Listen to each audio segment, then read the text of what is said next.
सोचिए किसी की पूरी जिंदगी की कमाई एक ऐसे वादे पर लगी हो जो असल में बस ताश के पत्तों का एक घर था, कभी भी ढह जाने को तैयार। आज हम बात करेंगे शारदा घोटाले की। ये कहानी सिर्फ पैसों के फ्रॉड की नहीं है, ये लाखों लोगों के भरोसे के टूटने की कहानी है।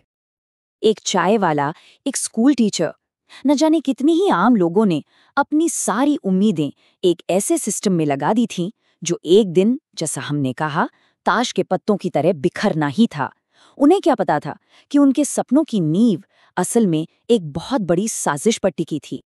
17 लाख लोग, ये कोई छोटा मोटा नंबर नहीं है। 17 लाख से ज्यादा लोग। सोचिए जरा, 17 लाख परिवार जिन्होंने अपनी गाड़ी कमाई एक बेहतर भविष्य के सपने के लिए लगाई थी, और वो सब इस धोखे का शिकार हो गए। और नुकसान करीब करीब 4,000 करोड़ रुपए।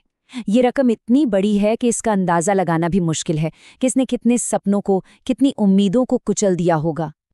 तो सवाल ये उठता है कि आखिर ये सब हुआ कैसे? शारदा ने इतने सारे लोगों को धोखा कैसे दिया? ये समझने के लिए हमें पहले इस तरह के फ्रॉड की जड़ को समझना होगा। तो चलिए देखते हैं कि पॉन्जी स्कीम होती क्या है। तो ये पॉन्जी स्कीम एक ऐसा फर्जीवाड़ा है जहां पुराने इन्वेस्टर्स को जो रिटर्न मिलता है ना, वो किसी असली बिजनेस या प्रॉफिट से नहीं, बल्कि नए इन्वेस्टर्स के पैसे से दिया जाता है।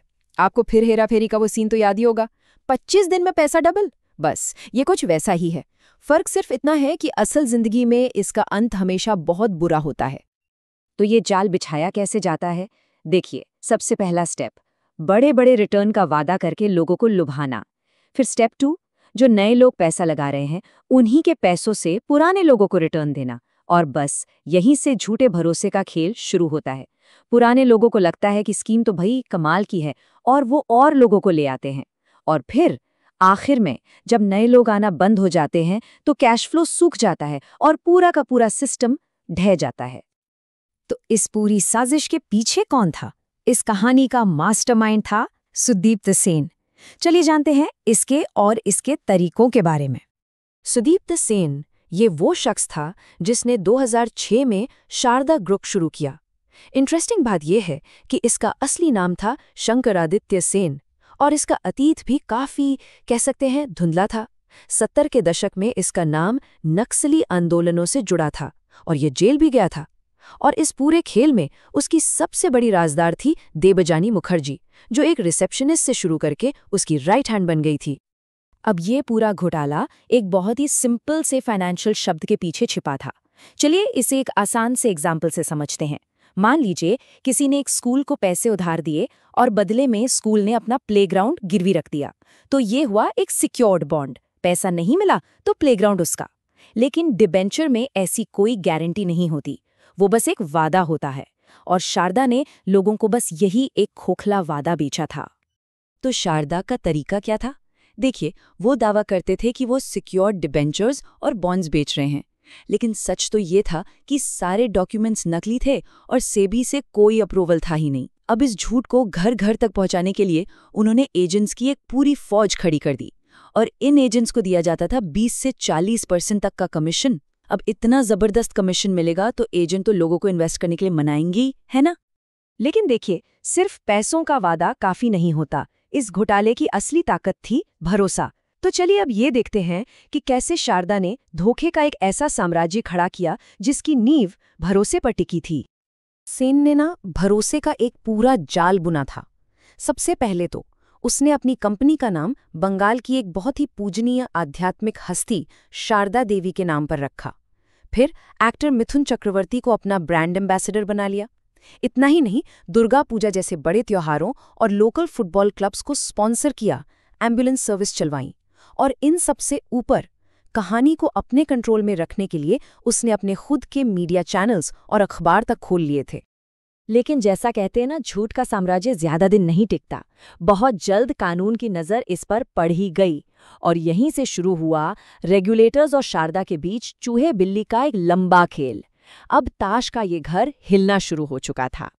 तो हुआ ये कि सेबी, जो कि इंडिया का मार्केट रेगुलेटर है, उसने शारदा की जांच शुरू कर दी कि भाई बिना अप्रूवल के जनता से पैसा कैसे उठाया जा रहा है। अब बचने के लिए सेन ने क्या किया? उसने 200 से ज्यादा फर्जी मतलब शेल कंपनियां बना डाली और झूठा दावा कर दिया कि वो तो एक चिटफंड चला रहा है, क्योंकि चिटफंड के नियम अलग होते हैं। ये सब सेबी की जांच से बचने की एक चाल थी। और फिर अंत बहुत तेजी से आया। 26 मार्च सेबी का फाइनल नोटिस आता है। 1 अप्रैल शारदा की मीडिया कंपनी बंद, 1300 लोग बेरोजगार। 6 अप्रैल सेन सीबीआई को एक खत लिखता है जिसमें वो बड़े बड़े नेताओं के नाम लेता है। 10 अप्रैल सेन अपने साथियों के साथ कोलकाता से फरार।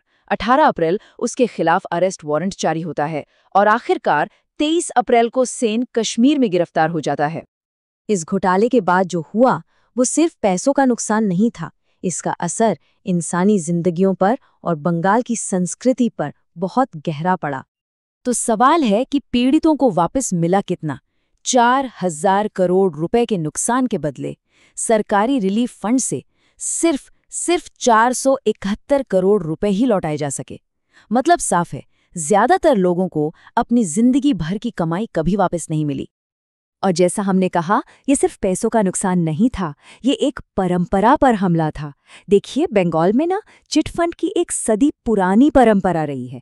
ये लोगों के लिए एक तरह का लोकल बैंकिंग सिस्टम था, एक दूसरे की मदद करने का एक जरिया। पर इस एक घोटाले ने उस भरोसे को ऐसा तोड़ा कि आज भी लोग असली और अच्छी योजनाओं पर भी शक करने लगे हैं। तो आखिर में हम कह सकते हैं कि ये घोटाला फाइनेंशियल जानकारी की कमी और अंधे विश्वास का एक बहुत ही भयानक नतीजा था। तो इससे आज हमारे लिए सबसे बड़ी सीख क्या है? शायद यही कि जब तक हम सब वित्तीय रूप से जागरूक नहीं होंगे और हमारे नियम कानून मजबूत नहीं होंगे, तब तक आम इंसान को ऐसे धोखों से बचाना बहुत मुश्किल है। एक बात हमेशा याद रखनी चाहिए, अगर कोई डील इतनी अच्छी लगे कि उस पर यकीन करना मुश्किल हो सकता है कि वो सच में यकीन करने लायक न हो।